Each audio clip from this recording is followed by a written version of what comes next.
নমস্কার। আজকের আলোচনার বিষয় ভালো ও মন্দের বিচার। আলোচনাটা আমার কাছে বিশেষভাবে ভীষণ পছন্দের, কারণ এই বিষয়টি আহ, তে আমার ব্যক্তিগত উৎসাহ অনেক। কারণ আমি খেয়াল করেছি যে মানুষ খুব তাড়াতাড়ি বিচার না করে ভালো ও মন্দের বিচার করে। আমরা যদি খেয়াল করে দেখি যে আমরা এই ভালো ও মন্দের বিচার কোন কোন কারণে বা তার কারকগুলো কি, তাহলে মোটামুটি আমরা তিনটে বড় এবং মুখ্য কারক দেখব। কোনো ধরনের একটা স্ট্রাকচার বা কোনো ধরনের একটি ব্যবস্থা আপনি তৈরি করবেন, সেখানে আহ, আপনার কাছে ভালো ও মন্দের বিচার করার প্রয়োজনীয়তা চলে আসবে। ঠিক একইভাবে আমরা যদি খেয়াল করি আহ, যে শুধুমাত্র তন্ত্রে নয়, ব্যক্তি চারিত্রিক বৈশিষ্ট্যের মধ্যেও কিন্তু আমরা ভালো ও মন্দ ঢুকিয়ে ফেলেছি। অর্থাৎ এই চারিত্রিক বৈশিষ্ট্যগুলো ভালো, এই চারিত্রিক বৈশিষ্ট্যগুলো খারাপ। অর্থাৎ শুধু ধারণার জায়গায় নয়, বা শুধু কাঠামোর জায়গায় নয়, ব্যক্তি বিশেষেও আমরা নির্ধারণ করে থাকি যে কোন ব্যক্তি ভালো এবং কোন ব্যক্তি খারাপ। স্পেকট্রামে আপনাকে ভাবতে হবে যে ভালো খারাপটাও কিন্তু একটা স্পেকট্রামের মতন একদিক থেকে অন্যদিকে দোদুল্যমান। এবং তৃতীয় হচ্ছে তাৎক্ষণিক ভালো মন্দ। অর্থাৎ আমরা হঠাৎ কোনো জিনিস কিনতে গেলাম এবং তখন আমরা সঙ্গে সঙ্গে আমাদের ফ্ল্যাশ কার্ডের মতন বিচার কার্ড বার করে আমরা ভালো মন্দের বিচার করা শুরু করে দিই। এবার ভালো মন্দের কিন্তু প্রয়োজনীয়তা পড়েছে, কারণ এর মঙ্গল দিকটা বা উপযোগী দিকটা কিন্তু মানুষ দেখেছে। ঠিক যেমন মানুষ শুরুর থেকে, অর্থাৎ প্রায় 1,00,000 বছর আগের থেকে মানুষ যখন ওই হান্টার গ্যাদারার ছিল, অর্থাৎ শিকার করে খাওয়া দাওয়া করতো, বা একটা গোষ্ঠী হিসেবে, একটা গ্রুপ হিসেবে, একটা টিম হিসেবে সে যখন শিকার করতে যেত, তার কাছে কিন্তু কিছু নিয়মাবলী ছিল। এবং এই নিয়মাবলীগুলোকে মানলে সে দেখেছে যে তার শিকারের ফলটা, অর্থাৎ তার শিকার করার ক্ষমতাটা বেড়ে চলেত, এবং তার ফলে তার তার যে ছোট পরিবার ছিল বা তার যে ছোট গোষ্ঠীটা ছিল, তারা সকলেই উপকৃত হতো। ঐতিহাসিকভাবে ভালো মন্দ খুব পুরনো, কিন্তু এটাকে নিয়মের মধ্যে ফেলা এবং এটা বেশ একটা বেশ শক্তপোক্ত একটা কাঠামোর মধ্যে থেকে বিচার করাটা, এটা অনেক বেশি নতুন। এবং এই নিয়ে ভাবনা চিন্তা, যেমন আমি আগেও বলেছি যে আমাদের সেই বিখ্যাত প্ল্যাটো বাবা বা অ্যারিস্টটল সাহেব থেকে সময় থেকেই কিন্তু এর প্রচার রয়েছে। ঠিক যেমন বুদ্ধ সাহেব, অর্থাৎ আমাদের বুদ্ধদেব বাবু প্রাক্তন মুখ্যমন্ত্রী নয়, বাট সিদ্ধার্থ গৌতম বুদ্ধের কথা বলছি আমি। বুদ্ধবাবু কিন্তু ভালো মন্দের কথা বলেছেন। এবার এর একটা বড় কারণ হচ্ছে যে ভালোটাকে আপনি যদি গ্রহণ করেন, তাহলে ভালোতে আপনার ভালো হবে। অর্থাৎ ভালোতে শুধুমাত্র আপনার ভালো হবে না, ভালোতে সমাজের মঙ্গল হবে। আর যদি আপনি খারাপ করেন, তো তাহলে সমাজেরও খারাপ হবে, আপনার ব্যক্তি খারাপ তো হবেই। খারাপটা কিন্তু অনেক বেশি নিয়ন্ত্রণমূলক। আমরা আমাদের অভিজ্ঞতা দিয়ে দেখেছি যে আমরা ব্যক্তির মধ্যে, বস্তুর মধ্যে, যে কোনো ধারণা বা আবেগের মধ্যে, এবং যে কোনো মতাদর্শের মধ্যে আমরা কিন্তু এই ভালো ও খারাপের বিচার আমরা করে থাকি। তো এর শুরুটা কোথায়? শুরুর কথা বলতে গেলে আমাদের বলতে হয় যে আমরা সেই গ্রিক ফিলসফার্সদের অনেককেই দেখেছি এই নিয়ে কথা বলতে। অর্থাৎ ভারতবর্ষেও কিন্তু এই নিয়ে বিচার চলছিল, লেখালেখি চলছিল। যেমন সিদ্ধার্থ গৌতম বুদ্ধের আমরা উদাহরণটা অলরেডি আমরা আলোচনা করেছি। ঠিক একইভাবে আমরা কিন্তু কনফিউশিয়ান থিওরি বা কনফিউশিয়ান থটস চাইনাতে আমরা দেখতে পারি যে সেখানেও কিন্তু একটা বিচার চলছে। এর মূল কারণটা কোথায়? এর মূল কারণটা যদি আমরা খুঁজতে যাই, তো মূল কারণটা আমরা দেখব যে শুরুতে যখন রাজারা শাসন করতেন, তখন শাসনের মধ্যে আপনার যেটা সবচেয়ে বড় চ্যালেঞ্জ, যেটা সবচেয়ে বড় বাধা হয়ে দাঁড়াতো, সেটা হচ্ছে যে আপনি ওই বললাম খারাপটাকে আপনি খুব তাড়াতাড়ি নিদর্শন করতে পারতেন, এবং তার একটি খুব সুন্দর মাপদণ্ড ছিল, এবং সেটা ছিল রাজার পছন্দ। অর্থাৎ রাজার যেটা পছন্দ না সেটাই কিন্তু নিষিদ্ধ, তাই না? এবং নিষিদ্ধতাটা রাজা নির্ধারণ করে দিতেন। ইনফ্যাক্ট আমরা যদি পুরনো ইতিহাসে যাই, আমরা দেখব হামুরাবি বলে মেসোপটেমিয়ান সভ্যতার মধ্যে হামুরাবুর 10টা কোড ছিল। ঠিক একইভাবে ইজিপ্টে আমরা পাই, আমরা আমাদের ভারতবর্ষে পাই। এবং এই করে আমরা দেখব যে নিষিদ্ধতাটা, অর্থাৎ কী কী রাজার পছন্দ না, সেটা অনেক সময় খুব ভেবে তৈরি করা হতো, অনেক সময় আবার সেটা হয়তো খুব আরবিট্রারিলি, অর্থাৎ রাজার ইচ্ছের উপর নির্ভর করে করা হতো। এবং তার কারণ হচ্ছে যে দেখুন, নিষিদ্ধ জিনিস বা রাজার ইচ্ছেটা খুব সহজ, রাজাকে কখনো যুক্তি ব্যবহার করতে হয় না। তার কারণ হচ্ছে রাজার কাছে ক্ষমতা আছে, এবং যার কাছে ক্ষমতা সে কিন্তু যুক্তি ব্যবহার করবে না, তাই না? সে ক্ষমতা ব্যবহার করবে যুক্তির জায়গায়। এবং এটাই কিন্তু স্বাভাবিক জাগতিক নিয়ম। আপনি খেয়াল করে দেখবেন, আপনি যখন কারোর সাথে কোনো বিষয় নিয়ে আলোচনা করছেন এবং ব্যাপারটা যখন আলোচনা থেকে তর্কে চলে যাবে, সেখানে কিন্তু ক্ষমতার প্রয়োগ চলে আসবে। সেটা ক্ষমতার প্রয়োগ ইন দ্য সেন্স যে সে আরও ভালো যুক্তি দাঁড় করাবে, আরও গভীর, আরও প্যাঁচালো যুক্তির প্রয়োগ করবে, এবং যেখানে তার যুক্তি শেষ হয়ে যাবে সেখানে সে দৈহিক ক্ষমতা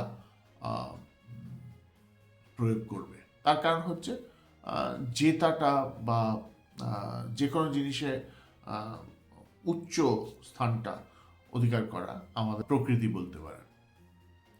তো রাজারা যখন দেখলো যে তাদের শাসন ব্যবস্থায় যদি সকল প্রজাগণ, অর্থাৎ যারা ওই রাজ্যে বাস করেন, তারা যদি একটি বিশেষ ধরনের সংযম ব্যবহার করেন, তাহলে তাদের উপকার হয় শাসন ব্যবস্থায়।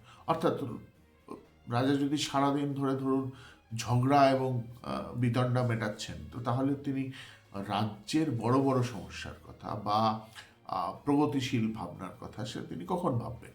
তার কাছে সময় কখন থাকবে? সুতরাং আমরা প্রায়ই এই ব্যাপারটা দেখি যে আমরা রাজাদের দেখেছি যে তারা একটি নীতি বা একটি নিয়মের ব্যবহার করা শুরু করলেন।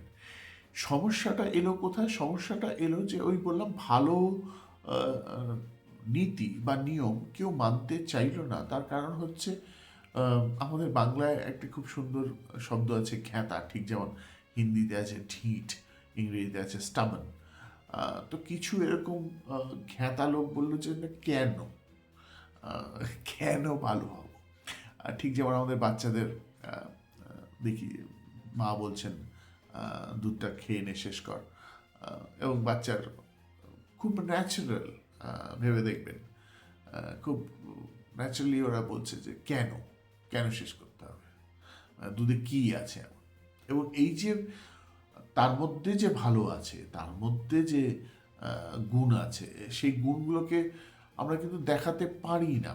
তার ওই যে বললাম, আপনি প্রকৃতির মধ্যে এবং মস্তিষ্কের মধ্যেও কিন্তু এই ফারাকটা নেই। ফারাকটা কি আছে? যেমন মস্তিষ্কে আমাদের মধ্যে রয়েছে যে কোনটা আমার ক্ষতি করতে পারে, কোনটা আমার ক্ষতি করতে পারে না। এতে কিন্তু ভালো এবং মন্দের বিচার নেই। আমার মনে হয় তারা ওই এভলিউশনারি কনসেপশন দিয়ে ভালো এবং মন্দকে বোঝালে তারা হয়তো বেশি ভালো বুঝবে, কিন্তু সমস্যা ওটাই আবার যে সেটা বোঝার জন্য একটি বয়স দরকার। যাই হোক, তো শাসকরা দেখলেন যে তারা যদি তার রাজ্যের লোকজনদেরকে বোঝায় যে দেখো ন্যায়পরায়ণতা, তোমরা যদি তোমরা যদি মানব কল্যাণ এবং একে অপরের প্রতি সম্মানশীল, সহ্যশীল হয়ে ওঠো, এবং তোমরা যদি সব কিছুতে শ্রেষ্ঠ হও, অর্থাৎ আমি যখন লড়াই করতে যাবে তখন তোমরা শ্রেষ্ঠ, আবার তোমরা যখন ঘরে ধান গম উৎপাদন করবে সেখানে তোমরা যদি শ্রেষ্ঠ হও, তাহলে তোমাদেরকে আদর্শ পুরুষ মানা হবে। এবার ওই বললাম ওই যে সমস্যা, যে মানে কেন করব ঘ্যাতামো। তো তখন দার্শনিকরা বুঝলেন যে ভালোকে ভালো দিয়ে দেখালে চলবে না। যেমন ইন্স্যুরেন্স স্কিমগুলোতে আপনি যদি খেয়াল করেন, ইন্স্যুরেন্স স্কিম যখন প্রথম ভারতবর্ষে ইন্স্যুরেন্স বেচা শুরু করা হলো, তখন কি করা হলো, প্রথমে তো তার গুণাগুণগুলো বলা হলো যে দেখুন ইন্স্যুরেন্সটা এই জন্য করা দরকার। যখন দেখলো যে মানুষ আর খাচ্ছে না, অর্থাৎ আর বিক্রি হচ্ছে না, বা মানুষের খুব একটা কিছুটা আমাদের অবশ্য সামাজিক বিচারবোধেরও কারণ রয়েছে, তখন সেই শস্ত্রটা ব্যবহার করা হলো, এবং সেটা হচ্ছে ভয়। দেখুন, মানুষের 4টি মুখ্য ভয় রয়েছে। ফিয়ার অফ হাইট অর্থাৎ উচ্চতার ভয়, ফিয়ার অফ ডেপথ অর্থাৎ গভীরতার ভয়, ফিয়ার অফ ডার্কনেস অর্থাৎ অন্ধকারের ভয়, এবং চতুর্থ এবং যেটা সবচেয়ে মোক্ষম ভয়, সেটা হচ্ছে ফিয়ার অফ দ্য আননোন, অর্থাৎ হঠাৎ যদি আপনি এমন কিছু দেখে ফেলেন যেটা আপনি কোনোদিন দেখেননি। এবং এটা আমি আমার বোধহয় প্রথম বা দ্বিতীয় আলোচনায় আমি এটা দেখিয়েওছি আপনাদেরকে। প্রকৃতির যত নিয়ম আছে এবং প্রকৃতির যত দুর্যোগ আছে, এই সকলের উত্তর আসলে পাওয়া যায় ম্যাথমেটিক্সে, অঙ্কে, ফিজিক্সে, পদার্থবিজ্ঞানে, জৈবিক বিজ্ঞানে এবং কেমিস্ট্রি অর্থাৎ রসায়ন বিজ্ঞানের মধ্যে। সবচেয়ে বড় সমস্যা হচ্ছে যে সেই সময়ে কেউ এই বিদ্যাগুলো সম্পূর্ণভাবে উপলব্ধি করতে পারেননি। এমন না যে আজকে আমরা সম্পূর্ণভাবে করেছি, বাট আমরা হয়তো অনেকগুলো কারণ আজকের দিনে আমরা বুঝতে পারি, এবং যেই কারণে সেইগুলোকে আমরা ভয় পাই না। এবং যদি খেয়াল করেন, আপনি দেখবেন সে সময় একটা প্রচলন ছিল, বিশেষ করে পশ্চিমা বিশ্বে, এবং যেটা পশ্চিমা বিশ্ব এবং আমাদের মধ্যে, অর্থাৎ এই ভারতীয় উপনিবেশ বা দক্ষিণ এশিয়া আর যে দর্শন, সেখানে সবচেয়ে বড় বিভেদটাই হচ্ছে যে তারা মনে করতো যে ঈশ্বরিক যদি কোনো শক্তি থাকেও আমরা তাদের সাথে লড়বো এবং আমরা জয় পাবো।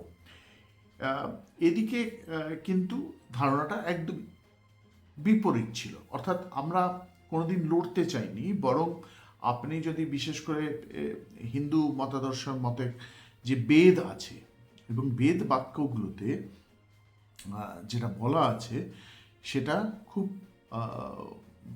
তার যদি নির্যাস বলে আমরা বার করতে চাই, তাহলে আমরা দেখব যে বেদবাক্য আর কিছুই না, প্রকৃতির পুজো। অর্থাৎ প্রকৃতির যে বিভিন্ন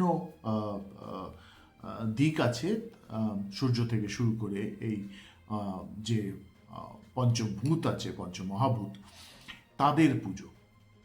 কেন? তার কারণও একই, যে আমরা তাদের বৈশিষ্ট্য, তাদের প্রকৃতি, তাদের ব্যবহার সম্পূর্ণভাবে তখনও হয়তো বুঝে উঠতে পারিনি। এবং যেই কারণে সেই ভয়টার কারণে একদিকে ভয়ে একটি গোষ্ঠী, সেটা হচ্ছে পশ্চিমা গোষ্ঠী, মনে করতো যে আমাদের লড়াই করা দরকার।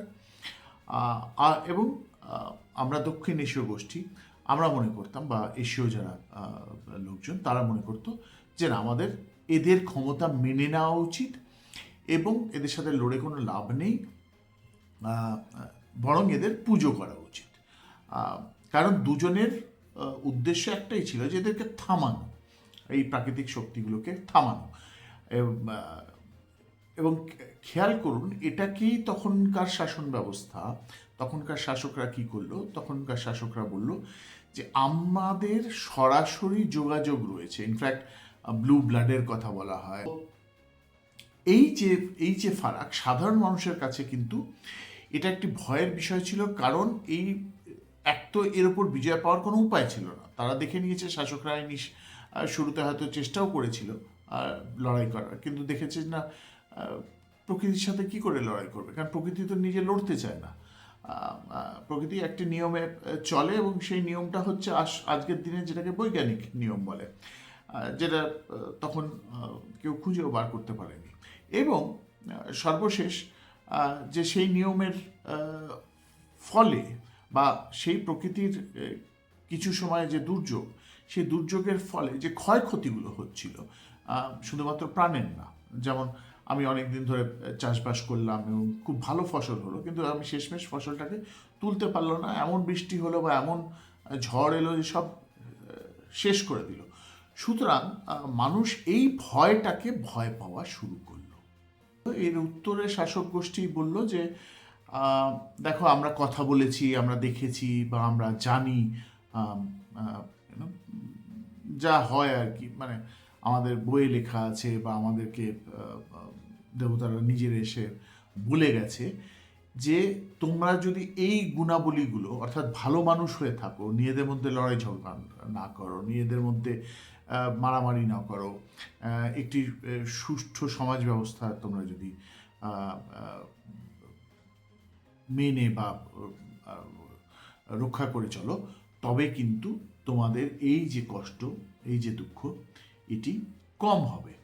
এবং এই ভুলটা আমরা কিন্তু আমাদের বিশ্বতে বা আমাদের দিকেও করেছি। যেমন আমি গৌতম বুদ্ধের কথা বললাম, এবং বুদ্ধ খুব সুন্দরভাবেই ব্যাখ্যা করেছিলেন সাফারিংয়ের। কিন্তু আমার বক্তব্য হচ্ছে, একটু যদি ভেবে দেখি তাহলে দেখব যে প্রকৃতির যেটাকে আমরা সাফারিং মনে করি, আদতে সেটা সাফারিং নয়, সেটা simply rules of physics, rules of mathematics, rules of biology and rules of chemistry at play. অর্থাৎ এই যে নিয়মগুলো রয়েছে, বৈজ্ঞানিক নিয়মের ফলে এবং যে পঞ্চমহাভূত আছে তার যে প্রাকৃতিক বৈশিষ্ট্য আছে, তার ফলে তাদের ইন্টারাকশনের ফলে এই বিভিন্ন জিনিস হচ্ছে। কিছুটা অবশ্য বাইরেরও উপাদান রয়েছে, কারণ তখন কিছু কমেটস বা স্পেস থেকে অনেক কিছু হয়তো এসছে অলমোস্ট ৭৫,০০০ বছর আগে। পুরো বিশ্ব নাকি একটা মানে সালফারের বাদলে ঢেকে গেছিল, এবং যেটা প্রমাণ আজকের দিনে বৈজ্ঞানিকরা পাচ্ছে। অর্থাৎ মূল আলোচনায় ফিরে আসতে গেলে আমাদের বুঝতে হবে যে এই সবের যে কারণাবলী বা এই সবের যে ভয়, এই ভয়টা এত ভীষণ ভয় যে মানুষকে তখন মানুষ সব কিছু করতে রাজি হলো। ঠিক যেমন সেই ভয়টা আজকের দিনে আমরা কিন্তু মানুষের মধ্যে দেখতে পারি। অর্থাৎ মানুষের যখন বিশেষ করে যাদের সন্তানদের কিছু হয়ে যায়, আমি দেখি তারা পাগলের মতন যে যেখানে বলে সেখানে তারা ছুটতে থাকে, ওই বাবার কাছে যাও, ওই দেবীর কাছে যাও, এই জিনিসটা করো, এইখানে মান্নাত চাও, এখানে গিয়ে দক্ষিণা দাও, এতদিনের পুজো করো, এতদিনের ব্রত করো, এতদিনের এইভাবে হাঁটুতে রোগড়ে ওইখানে পৌঁছো। এবং মানুষ সব করতে রাজি আছে এই কষ্টের নিবারণের জন্যে, যদিও সে বোঝে না যে ওই যে ফ্রি উইল ভার্সেস ডিটারমিনিজম, অর্থাৎ তার ভাগ্যর চাবিকাঠি বোধহয় অন্য কোথাও আছে, বা তার আজকের দিনে যেটা কষ্ট সেটা প্রকৃতির কাছে কিন্তু নিছক একটি স্বাভাবিক ব্যাপার। ঠিক যেমন সব গাছ কিন্তু বড় হতে পারে না। একটা গাছ যদি তার সারা জীবনে 10,000টা বীজ ছড়ায়, তার থেকে হয়তো বড় জোর 100টা গাছ হয়, এবং বাকি 9,900টা বীজই কিন্তু নষ্ট হয়। আপনার সেটা স্বাভাবিকভাবে খেয়াল করে দেখুন, সেটা ধান হোক বা আম হোক, যে কটা বীজ আমরা পাই আমরা খেয়ে কী করি, তারপরে সেটাকে আমরা ফেলে দিই এবং সেটাকে গুঁড়িয়ে তারপরে সেটাকে হয় অন্য কোনো কাজে আনা হয়, বা তাকে জ্বালিয়ে দেওয়া হয়, তাই না? তো সুতরাং এটা যে মানুষের সাথে হচ্ছে না একটা প্রাকৃতিক নিয়মে, সেটা কি আমরা বলতে পারি? আমি জানি কথাগুলো খুব দুঃখজনক এবং কথাগুলো শুনতে ওই মানে ভীষণ মনে হয় যে কাঠখোট্টা মানুষ মানে কীভাবে এই কথাগুলো বলছে, কিন্তু সত্যিটা তো আমাদের বলতে হবে, মানতে হবে এবং বুঝতে হবে। তবেই না আমরা সত্যির ওপারটা দেখতে পাবো, তবেই না আমরা বুঝতে পারবো যে আসল এই যে আমাদের কষ্ট, এই যে আমাদের মধ্যে ভালো এবং মন্দের বোধ, এই বোধটা আসলে কোত্থেকে আসে এবং তার কারণ কি।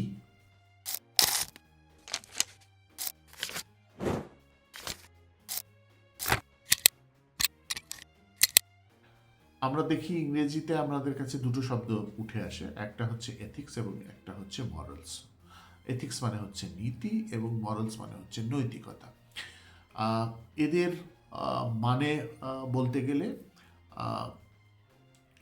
ব্যক্তি বিশেষে আমরা নৈতিকতার ব্যবহার করি, অর্থাৎ আমরা মরালিটি বা মরালসের কথা বলি, কিন্তু যখন আমরা কোনো গোষ্ঠীর কথা বলি এবং গোষ্ঠীর ব্যবহার, গোষ্ঠীর ভালো মন্দের বিচার করি, তখন সেটা হয়ে যায় এথিক্স, অর্থাৎ তখন সেটা নীতি দ্বারা আমরা নির্ধারণ করি, বা সেটা সেই ক্ষেত্রে আমরা বলি যে তাদের এথিক্স বা এথিক্যাল স্ট্যান্ডার্ডস কী। যেমন আমরা যে কোনো ব্যক্তি বিশেষে আমরা প্রশ্ন করতে পারি যে তোমার মূল্যবোধ কোথায় গেল, তাই না? বা তোমার নৈতিকতা কোথায় গেল, তুমি এই কাজটা করলে। ধরুন কোনো প্রতিষ্ঠান, তো প্রতিষ্ঠানের ক্ষেত্রে আমরা তখন বলি না যে আপনার নৈতিকতা কোথায় গেল, তখন আমরা বলি আপনার এথিক্স কোথায় গেল, আপনার এথিক্যাল স্ট্যান্ডার্ডসগুলো কী কী। তো এই যে এথিক্যাল স্ট্যান্ডার্ডস এবং এথিক্স, এগুলো মূলত এগুলো অবধারণা, মূলত এগুলো আবেগ দ্বারা সৃষ্ট, এবং মূলত এগুলো ব্যবহারের সাথে লিপ্ত, অর্থাৎ আমাদের ব্যবহার মধ্যে এদের প্রতিফলন হয়। আবার বলে রাখি যে আপনি যদি মন দিয়ে খেয়াল করবেন তাহলে আপনি দেখবেন যে প্রকৃতির মধ্যে কিন্তু কোনো এথিক্সের ব্যাপার নেই, অর্থাৎ সামঞ্জস্য রয়েছে এবং সেই সামঞ্জস্যটা সম্পূর্ণ রয়েছে পরিবর্তনের ওপর, এবং তাদের কাছে কিন্তু কষ্টের কোনো সংজ্ঞা নেই। তো যাই হোক, আমাদের এই নীতি নৈতিকতার আমি বললাম যে প্রয়োজনটা উদ্ভব হলো শাসন ব্যবস্থার থেকে, এবং শাসন ব্যবস্থার থেকে আজকের দিনে আপনি যদি নীতির ব্যবহার দেখেন, অর্থাৎ এথিক্সের ব্যবহার দেখেন, সেটা আপনি সামাজিক কাঠামোতে, সেটা আপনি ব্যবসায়িক কাঠামোতে, সেটা আপনি সংঘাতের মধ্যে, সেটা আপনি এআই এর মধ্যে, ইনক্লুডিং বিচার ব্যবস্থার মধ্যে আপনি তার প্রয়োগ দেখতে পারবেন। অর্থাৎ আমরা কি করেছি, আমরা কিছু আবেগ বা কিছু ধারণা বা কিছু ব্যবহারিক বৈশিষ্ট্যকে আমরা একসাথে করেছি এবং তাদের মধ্যে আমরা কম্পার্টমেন্টালাইজেশন বা ক্লাসিফিকেশন করেছি বেসড অন কোনটা ভালো কোনটা খারাপ। কালোতে আপনি যে শব্দগুলো দেখছেন সেগুলো হচ্ছে ভালো, অর্থাৎ এই এই এই ব্যবহার এবং এই এই এই বিষয়গুলো আপনার মধ্যে থাকলে আপনি ভীষণ নৈতিক মানুষ, আপনি ভীষণ ভালো মানুষ। লালগুলো হচ্ছে খারাপের ইঙ্গিত, এবং যেগুলো নীল সেগুলো আপনি দেখবেন তাৎক্ষণিক, অর্থাৎ সেটা কিছু ক্ষেত্রে ভালো, কিছু ক্ষেত্রে খারাপ। যেমন ত্যাগটা আপনি করবেন, আমি করব না, লাভটা আমি করব, আপনি করবেন না। অর্থাৎ সেগুলো ভীষণ ব্যক্তি, সময়, ওই স্থানকাল পাত্র বিশেষে তার প্রয়োগ রয়েছে। আমি বললাম একটা স্পেকট্রামের মধ্যে ছড়িয়ে দেওয়া হয়েছে, এবং সেই স্পেকট্রামের মধ্যে আপনি দেখবেন একদিকে রয়েছে আপনার যা কিছু আবশ্যিক বা অব্লিগেটরি বিহেভিয়ারাল অ্যাট্রিবিউট বা আপনার বৈশিষ্ট্য, চারিত্রিক বৈশিষ্ট্য, এবং অপর দিকে রয়েছে আপনার যা কিছু প্রহিবিটেড বা নিষিদ্ধ। এই যে স্ট্রাকচারাল অ্যাট্রিবিউট, তো এখানে আমরা ভালোকে আজকের দিনে, ভালোর কাঠামো বা মন্দের কাঠামোটা কি ব্যক্তিগতভাবে আপনি যদি দেখেন, সমাজতন্ত্রে আজকের দিনে যেটা ব্যবহৃত কাঠামো আমার মনে হয়, সেখানে আমি একটা জিনিস খেয়াল করেছি যে যা কিছু ভালো, অর্থাৎ যা কিছু আপনাকে নিশ্চয়তা এনে দেয়, আপনাকে আপনাকে কনস্ট্রাকটিভলি ব্যক্তিসত্তা বা গোষ্ঠী সত্তার রক্ষার কাজে লাগে, সেগুলো সবকে আমরা কোথাও যেন পবিত্রতার সাথে জুড়ে দিয়েছি। অর্থাৎ পিউরিটি, পাইটি, ভার্চু, এগুলোর সাথে আমরা জুড়ে দিয়েছি। ওই যে বললাম, ধার্মিক বা ঐশ্বরিক আমাদের প্রবৃত্তি, যে সব কিছুর উত্তর আমরা, বিশেষ করে প্ল্যাটো সাহেব, অ্যারিস্টটল সাহেব আমাদের জন্য করে গেছেন, যে আপনাকে মেটাফিজিক্যাল ওয়ার্ল্ডে দিকে তাকাতে হবে এইসব জিনিসের উত্তর পাওয়ার জন্য। সুতরাং পবিত্রতার সাথে তাদের কিন্তু একটি বিরাট সংযোগ রয়েছে। এবং এই যে গুণাবলীগুলো যেগুলো আমি আগে দেখালাম, সেই গুণাবলীগুলো আপনি খেয়াল করবেন যে তার মধ্যে যেগুলো ভালো গুণাবলী, সেগুলো কিন্তু সবগুলো আমরা আমাদের ক্রিয়েটর বলুন, ঈশ্বর বলুন, দেবতা বলুন বা দেবী বলুন, তাদের সাথে আমরা কিন্তু আমরা অ্যাসোসিয়েট করি। অর্থাৎ যা কিছু ভালো, সেই ভালোটা আমাদের কাছে আসছে, তার কারণ হচ্ছে আমাদের দেবদেবীরা সেটা শিখিয়ে গেছেন বা বলে গেছেন, আপনি যেভাবে ব্যাপারটাকে দেখতে চান। অপরদিকে যা কিছু মন্দ, সেটার মন্দের একমাত্র কারণ হচ্ছে সেটা নিষিদ্ধ, এবং সেটার প্রয়োগ হলেই আপনাকে মনে করা হয় অবাধ্য। অর্থাৎ এর মুখ্য প্রয়োগের জায়গাই হচ্ছে সমাজ শৃঙ্খলা, এবং সমাজ শৃঙ্খলা ভাঙলেই আপনি অবাধ্য, এবং সুতরাং আপনার মধ্যে সেই চারিত্রিক বৈশিষ্ট্যগুলো খুঁজে বার করা হবে, বা আপনার ব্যবহারকে সেই চারিত্রিক বৈশিষ্ট্যগুলো দিয়ে আপনাকে বলা হবে যে আপনি একজন মন্দ মানুষ। সুতরাং বোঝা গেল যে আমরা ভালো এবং মন্দকে খুব অদ্ভুতভাবে আমরা প্রয়োগে এনেছি। একদিকে রয়েছে যা কিছু আবশ্যিক, তা সবই পবিত্র, এবং যা কিছু নিষিদ্ধ, তা সবই হচ্ছে একটি অবাধ্যতার পরিচয়। সুতরাং এই যে আমাদের যাত্রা, আপনার ভালো এবং মন্দের আপনার ব্যক্তিগত প্রয়োগ, সেখান থেকে শাসন ব্যবস্থা, নিয়মতন্ত্র, এবং সেখান থেকে আপনার নৈতিকতা এবং নীতির সৃষ্টি সমাজতন্ত্রের মধ্যে, এর মধ্যে আমরা দেখব যে আমাদের তিনটি মুখ্য প্রভাব রয়েছে। একটি তো ধার্মিক, আমি আগেই বললাম, এবং যেখান থেকে আপনার পবিত্রতা আসছে। অপর দুটো যে ইনফ্লুয়েন্সের এরিয়া রয়েছে, একটি হচ্ছে প্রাকৃতিক বা প্রকৃতি। একদিকে প্রকৃতি যেমন আমাদের শেখায় কি করে ভারসাম্য রক্ষা করতে হয়, কি করে সহমর্মিতা, সহজীবিতা জীবনে আনতে হয়, অপরদিকে অপরদিকে সমাজ আমাদের শেখায় কি করে সহযোগিতা, সাংগঠনিক ঐক্য, একে অপরের প্রতি আস্থা আহ, এবং বিদ্যা ও জ্ঞান ছড়িয়ে আমরা কি করে আরও প্রগতি করতে পারি। আহ, এই যে ভালো দিকটা, এই ভালো দিকগুলো কিন্তু আমাদের মানতে হবে যে এইগুলো কিন্তু আমরা আহ,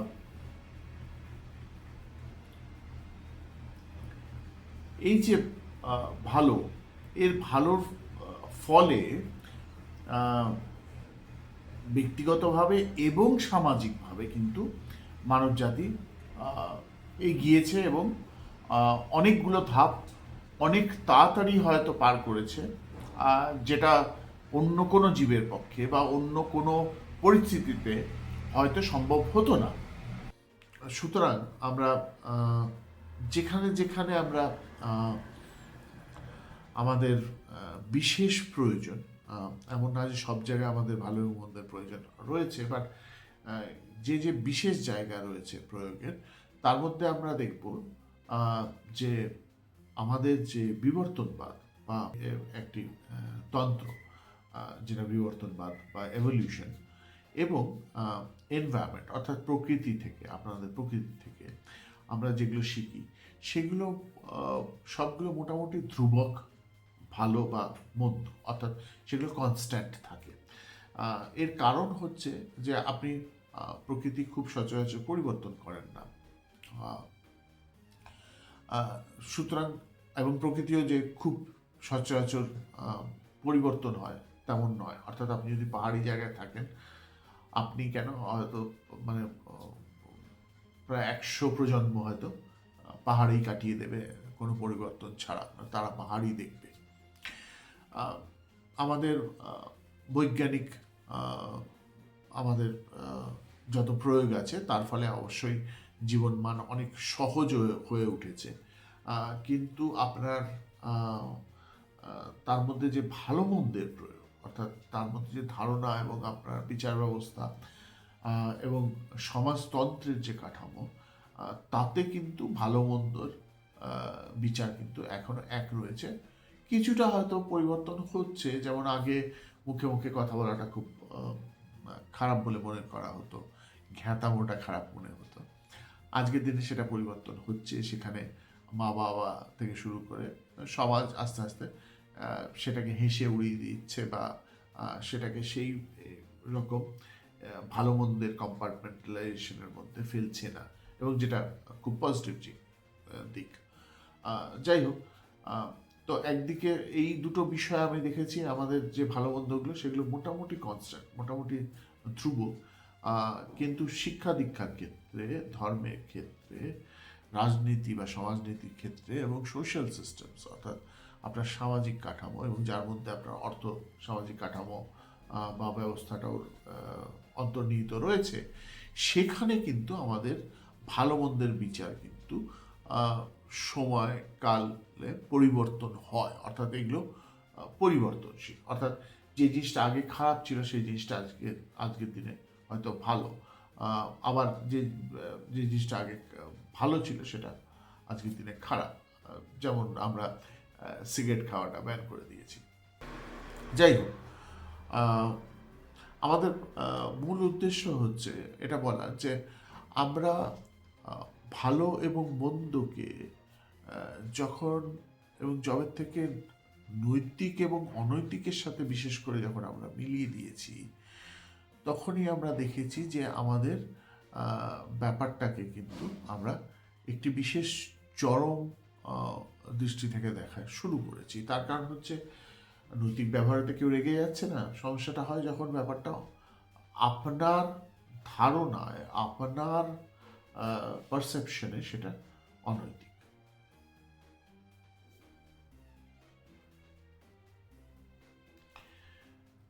তাই বলেছিলাম আমি মাইনরিটি রুল নিয়ে কথা বলবো। মাইনরিটি রুলটা কি?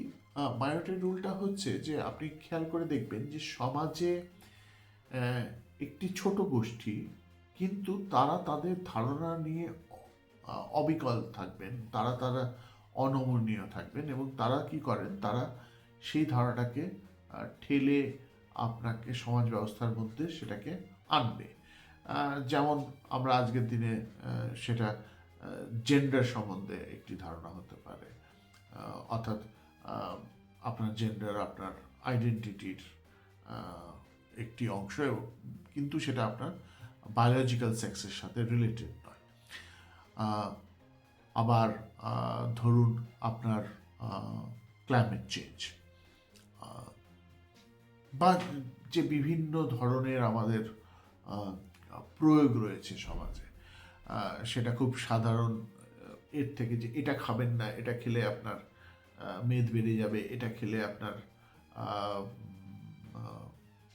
তার পুষ্টিগত মান, এর সাথে খেলে পুষ্টিগত মান কমে যাবেন, আটা খাবেন না, গ্লুটেন আছে, এই যে অবধারণাগুলো, এগুলো আপনি খেয়াল করে দেখবেন যে আসলে বলছে কজন বা বিশ্বাস করে ব্যক্তিগতভাবে কজন। অর্থাৎ একটি ছোট্ট গোষ্ঠী অনেক সময় কিন্তু নিয়মের বদল ফের করতে পারে, এবং তার মধ্যে রয়েছে আমাদের বাচ্চারা। যেমন আজকের দিনে এটা ভীষণ একটা স্বাভাবিক ব্যাপার যে আপনার বাচ্চা যখন বলবে যে না তুমি এগুলো করবে না, আমরা সেটাকে পুরো বাড়ির একটা নিয়ম বানিয়ে ফেলি। ইনফ্যাক্ট আমি দেখেছি যে বাচ্চা ঝাল খেতে পারবে না বলে বাড়িতে ঝাল একদম ব্যান্ড হয়ে যায়, শুধুমাত্র ওই বাচ্চার কারণে।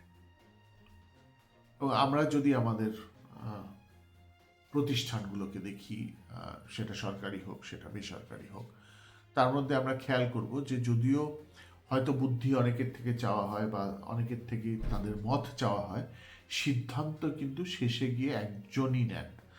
এবং এই ব্যবস্থাটা আমরা জানি না তাহলে আমরা কি করে ডেমোক্রেসিতে বাঁচি বা আমরা ডেমোক্রেটিক সিস্টেম বলি, যদি সব শেষে একটি প্রধানমন্ত্রী, একজন এমপি, একজন সিইও এতগুলো লোকের ভাগ্য নির্ধারণ করার ক্ষমতা রাখেন, তাহলে সেটা কাঠামোগতভাবে কতটা সমীচীন ভেবে দেখবেন এবং আপনার মতামত জানাবেন। আমি এখানে কোনো রকম বিতর্ক তৈরি করার চেষ্টা করছি না, আমি শুধুমাত্র ব্যাপারটাকে তুলে ধরার চেষ্টা করছি একটি আলোচনার বিষয় হিসেবে এবং ভেবে দেখার বিষয় হিসেবে।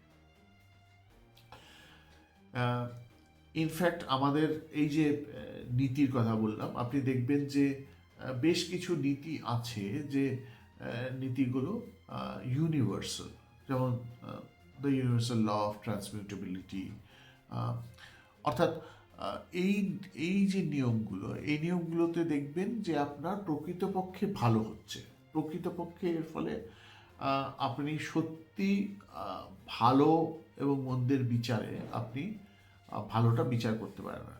দেখুন, মন্দের বিচার করার প্রয়োজন নেই, যে বললাম, তার কারণ হচ্ছে আপনার কাছে যেই প্রয়োগটা ভালো নয় সেগুলো সবই মন্দ, অন্যের জন্য সেটা কিন্তু মন্দ নাও হতে পারে, কিন্তু সেটা মন্দ। তো আমরা যদি সবশেষে এখানে পৌঁছই যে আমরা ভালো বনাম খারাপ কে আমরা কি ঠিক বনাম ভুলের সাথে মেলাতে পারি,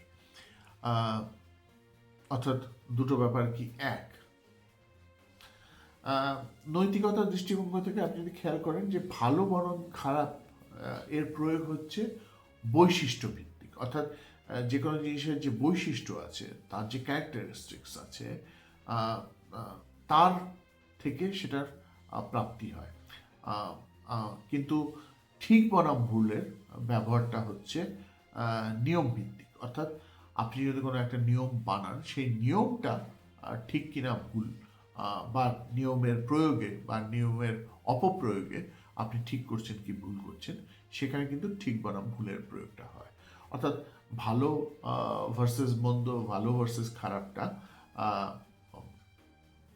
চারিত্রিক, সেটি বৈশিষ্ট্য ভিত্তিক, ঠিক বনাম ভুলটা আর প্রয়োগ হচ্ছে, শব্দ প্রয়োগ হচ্ছে নিয়মের ক্ষেত্রে, অর্থাৎ রুলসের ক্ষেত্রে। আহ, তো আমরা যদি শেষমেশ আমরা এই যে ভালো এবং খারাপ নির্ধারণ করার আহ, একটি যদি সিস্টেম বার করি, তা আমার এটি ব্যক্তিগত মতামত, সুতরাং আমি বলছি না যেটাকে আপনাকে প্রয়োগে আনতে হবে, এটা ভেবে দেখার বিষয় আছে। আহ, আমার মনে হয় সবচেয়ে প্রথম কোনো জিনিস ভালো হওয়ার জন্যে, সেটা ব্যবহারিক বৈশিষ্ট্য হোক বা চারিত্রিক বৈশিষ্ট্য হোক বা কোনো জিনিসের গুণাবলী হোক, আহ, সবার প্রথম বৈশিষ্ট্য তার মধ্যে থাকার কথা হচ্ছে নিরীহতা। অর্থাৎ ইট শুড বি ইনোকিয়াস, বা তার কারোর ক্ষতি করার বা তার ফলে কারোর ক্ষতি হওয়ার কোনো সুযোগ থাকার কথা না।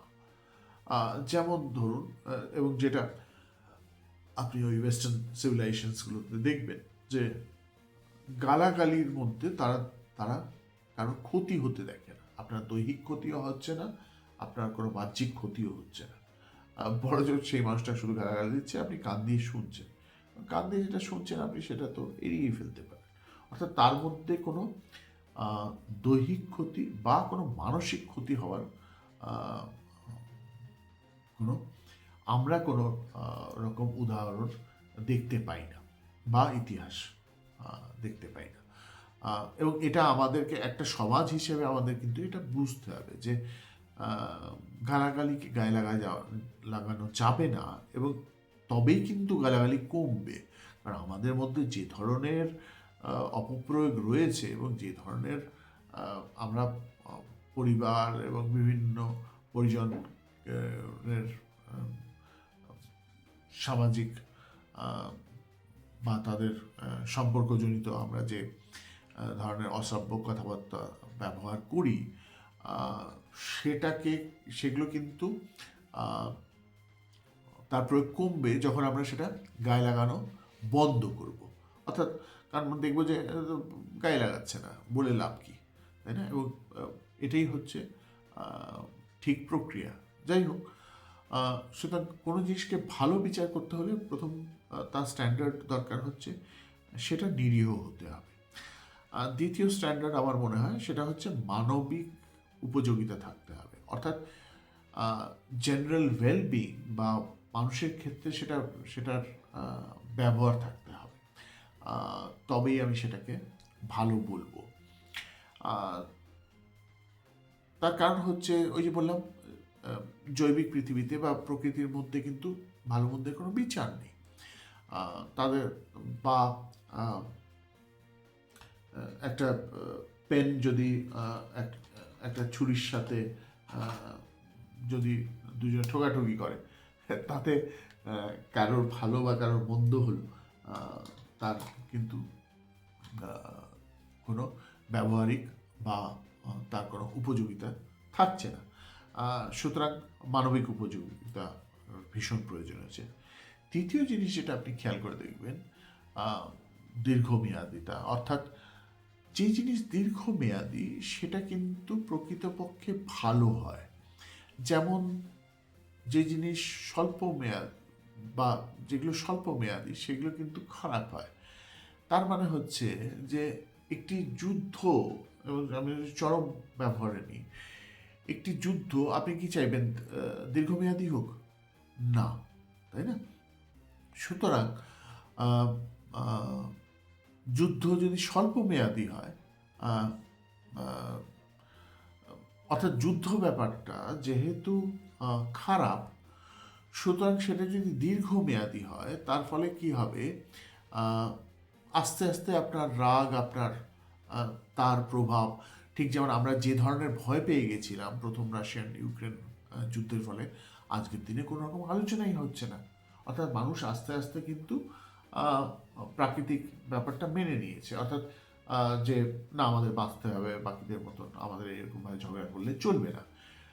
সুতরাং দীর্ঘমেয়াদী আপনার ভালো যে জিনিস দেখবেন, সম্পর্কে দীর্ঘমেয়াদিটা ভালো, বন্ধুত্বের মধ্যে দীর্ঘমেয়াদী হলে ভালো, আপনার শিক্ষা ব্যবস্থা যদি দীর্ঘমেয়াদী হয় সেটা ভালো, আপনার সুতরাং যা কিছু দীর্ঘমেয়াদী, আপনি যদি একটা আইন বানান এবং সেটা যদি দীর্ঘমেয়াদী আইন হয়, তার মানে লোকে শুধুমাত্র সেটাকে ব্যবহার বা প্রয়োগ করবে না, তার প্রয়োগের ফলে মানুষের ভালো মন্দের বিচার করাটাও খুব সুবিধে হয়ে যাবে। অর্থাৎ আমার ধারণায়, সুতরাং যদি ভালো হয় তো তাহলে, বা কোনো জিনিসকে যদি ভালো বলতে হয়, তার মধ্যে দীর্ঘমেয়াদিতা বা দীর্ঘমেয়াদী ব্যাপারটা থাকার প্রয়োজন রয়েছে। চতুর্থ হচ্ছে যৌক্তিক, অর্থাৎ ভীষণভাবে অযৌক্তিক কোনো ব্যাপার ভালো হতে পারে না বলে আমার মনে হয়। এটা একটি বৈজ্ঞানিক দৃষ্টিভঙ্গি। তার কারণ হচ্ছে দেখা গেছে যে আমরা অনেক রকম খারাপ প্রয়োগকে আমরা কিছু জায়গায় আমরা হয়তো সেই প্রয়োগগুলোকে আমরা ব্যবহার করি, কিন্তু যৌক্তিকতার অভাবে সেই প্রয়োগগুলো কিন্তু অনেক সময় ক্ষতিকর হয়ে দাঁড়ায়, কারণ সেগুলো খুব ভালো করে ভাবা হয়নি। এবং যে জিনিসকে খুব ভালো করে ভাবা হয়নি সেটা দীর্ঘমেয়াদী হবে না, তার মধ্যে নিরীহতা নাও থাকতে পারে, এবং তার মানব উপযোগী ব্যাপারটা যদি একদমই না ভাবা হয় তাহলে তো সেটা খুব কষ্টের, বা সেটা সেটা খুব মন্দের ব্যাপার হতে পারে, অর্থাৎ প্রবণতা রয়েছে। পঞ্চম এবং শেষ যেটা আমার মনে হয় বৈশিষ্ট্য থাকা দরকার কোনো জিনিসকে ভালো হওয়ার জন্য, সেটা হচ্ছে সেটা নিয়ামক বা সেটাকে রেগুলেট করার ক্ষমতা থাকতে পারে। তার কারণ হচ্ছে কোনো জিনিস যদি আপনার রেগুলেশনের বাইরে চলে যায়, তার খারাপ হওয়ার বা তার খারাপ প্রভাব ফেলার কিন্তু ক্ষমতা রয়েছে। যেমন ধরুন আপনি কোনো একটা খেলনা দিয়ে খেলছেন, এবার যতক্ষণ আপনি খেলছেন ততক্ষণ সেটা যতক্ষণ আপনার নিয়ন্ত্রণে রয়েছে, আপনি এটাকে রেগুলেট করছেন, ততক্ষণ তো ভালো। কিন্তু ওটা হাত থেকে ফসকে গেলে, অর্থাৎ সেটা যদি আপনার নিয়ন্ত্রণের বাইরে চলে যায়, সেই খেলনাটা গিয়ে কারোর লাগতে পারে এবং তার খারাপ হতে পারে। অর্থাৎ নিয়ন্ত্রণ বা রেগুলেশনের একটি প্রয়োগ রয়েছে। ঠিক যেমন ওই যে বললাম, যেমন ভাষা, আপনি যদি ভাষা খুব নিয়ামকভাবে আপনি যদি প্রয়োগ করেন, অর্থাৎ নিয়ম অনুসারে, এবং এবং তার মধ্যে আপনি শব্দ চয়নগুলো যেন বেছে আপনি ব্যবহার করেন, তাহলে আপনি দেখবেন তাতে আপনার যে চারিত্রিক বৈশিষ্ট্য, তাতে লোকে বলবে যে না, ছেলেটা খুব ভালো বা মানুষটা ভালো মানুষ। অর্থাৎ ভালো খারাপের ধারণা অবধারণাগুলো কিন্তু ভীষণভাবে প্রয়োগের ওপর, এবং তার ফলে আমাদের নীতি নির্ধারণের ক্ষেত্রে কিন্তু প্রয়োজন রয়েছে এই গুলো নিয়ে আরেকটু গভীরভাবে ভাবা, এবং দেখা যে আমরা এগুলোকে রিভিউ করতে পারি কিনা আমরা সামাজিকভাবে। তার ফলে কি হবে, আপনার নীতি মানার সুবিধে হবে, কারণ আপনার কাছে নীতির সংখ্যা কমে যাবে। অর্থাৎ সিম্পলিফিকেশনটা কিন্তু একটি খুব ভালো জিনিস, এবং আমার মনে হয় সেটাও একটি নির্ধারক হতে পারেন ভালো, যে সেটা খুব সিম্পল। কিন্তু আমি ভেবে দেখেছি যে জরুরি না যে যা সিম্পল সেটা সবসময় ভালো। তো যাই হোক, এগুলো এগুলো ভীষণ আলোচনার বিষয়, এগুলো ভীষণ মানসিক দ্বন্দ্বের বিষয়, এবং এটা নিয়ে যত ভাবা যায় তত বেশি আমরা নতুন নতুন উত্তর খুঁজে পাই। যত বেশি সচেতন করতে পারি, ততই আমাদের সমাজ এবং আমাদের পারিপার্শ্বিক পরিস্থিতির সমৃদ্ধি ঘটবে। পৃথিবীতে অনেক রকম নিয়ম রয়েছে যেটা তৈরি করা হয়েছে শুধুমাত্র আমাদের কিছু কিছু বৈশিষ্ট্যর ওপর, এবং এখানে মানে খুব লুকিয়ে, খুব গোপনে বায়াস ঢুকে গেছে। যেমন আপনাকে যদি আমি বলি যে পৃথিবীতে ডান হাতে লেখা লোক প্রায় 90%। অর্থাৎ এর ফলে কি হয়, যে এর ফলে আপনি যে নিয়মাবলীগুলো বানান তার মধ্যে কিন্তু ওই বায়াসটা থাকে যে যারা বাঁ হাতে লেখেন বা যারা লেফট হ্যান্ডেড, তারা কিন্তু অনেক সময় অসুবিধায় পড়েন। অর্থাৎ তা যেটা আর বাকি 90% লোকের জন্য ভালো, সেটা কিন্তু ওই 10% যারা বাঁ হাতে লেখে তাদের জন্য কিন্তু সেটা খারাপ, বা সেটা একটু দুষ্কর। ভেবে দেখবেন, খুব ইন্টারেস্টিং যে আমাদের বায়োলজিও কীভাবে আমাদের নীতি নির্ধারণে একটি বিরাট অংশ প্লে করে, যেটা আমরা বুঝি না, বা যেটা আমরা আমাদের